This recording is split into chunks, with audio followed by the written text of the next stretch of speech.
females were conscripted December 41, and I got in September 42.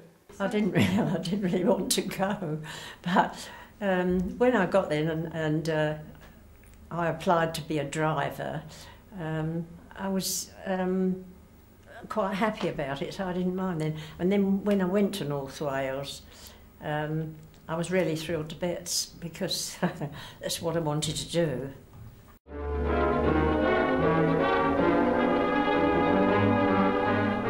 When we had an air raid and I was at home, my dad, he had a shelter built in the garden, and we couldn't use it because being in the Thames Valley, you know, the water would seep in no matter what we did with the walls, so we never actually went in it. So he got one of those Wilson, I think it was called Wilson or something. It was about, I should think, 6, 7 foot long and about 4 wide. And it had that steel top, see, so that if the house bombed, which we had a lot of bombing round there, they used to come with those fire bombs and drop those things out and set the house on fire. And the next morning when you woke up, there was one thing after the other. And we went from one kind of bombing to another kind of bombing where you had the flying bombs and things like that, and it literally picked up one house and landed on top of the other. Well, actually I wanted to join the Land Army. I just wanted a very fresh air life. I was brought up in a tenement and I wanted the countryside, and I liked the uniform. But they didn't want anybody at that particular time when I wanted to join up. So my father, who was very interested in wireless, he was always buying a wireless magazine and telling me to go down and get the accumulators charged up, and telling me about the different parts of wireless, variable condensers and valves and things like that.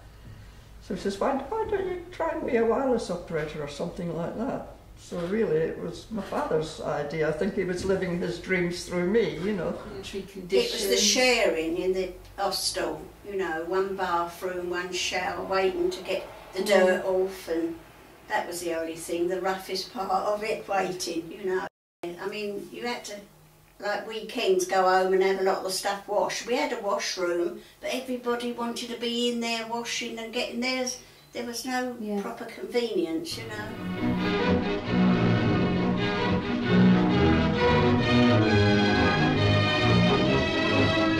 Of course, it was a big hospital. There were 900 beds, and during the war, there was 2 blocks, D&E block, that got bombed, and I arrived one day and found all the ambulances outside, so they were taking the people away. And they were elderly people, more or less, and you know what happens with them. And by the side of the bed, they got something to put their teeth and their glasses, you see. And in the end, in our cupboard in the secretary's office, we had teeth and glasses. The relatives used to come in and have a look and see if they could see which one belonged to their relative. They closed Knightsbridge Underground Station. Nobody could go in, but the trains ran along the bottom. And then as you went down, we had our GOR, Gun Operations Room, where we gave information to the gun sites. And then further down, there was a little single position, you know, plugging away, a number please. And they came round asking for volunteers for overseas. Well, I was free, white and 21. I thought, we'll have a go. I had no idea what was going to happen, plus the fact that I daren't tell my parents, because I was the youngest of 4, the last one at home. How do you tell your parents that the babies fly in the nest? So I didn't say anything, because to be honest, I didn't think anything would come of it. You'd search for a group, and if you found it, you called out the frequency, and maybe somebody else had found it as well, so whoever got there first got that group by the man monitoring, having it monitored. But direction finders go out, whatever they do, and that meant you had a job for the night. And then one night I picked up something that I went down lower on the frequency, and I picked up this group which sounded like the beacon. It connected. I could tell the signals were by the same hand somehow or other. And I called it out quickly, although it was away off my frequency. I shouldn't have been there. And it was monitored. It was put up on the board. And then I was taking all the traffic down. A lot of it was in German and a lot of it was code. And then the wing commander came down and he listened in on my set, and then other people came in and listened on my set. And it was causing quite a hubbub at the station. I knew something was going on, but you never asked, you just got on with it. Maintenance of the vehicles, you had to check the oil and change the oil and water, rear axle and that. I don't know how I did it then. I was young. I really loved it. I mean, I loved the job. My husband always said I was Austrian by birth, English by adoption, and Italian by marriage. Although there was a war on, we wasn't really frightened. And the aircraft used to go over here every night, Spitfires every night. But we weren't frightened. No. When I look back now, nothing. We used to stand here and watch them. Yeah. Other than all the frills, you see, it was like a cruise. I mean, there's us up in the dining room eating pork chops. Well, I mean, there was rationing in the UK. You hadn't seen them. Hadn't seen the pork chops in the, rationing started.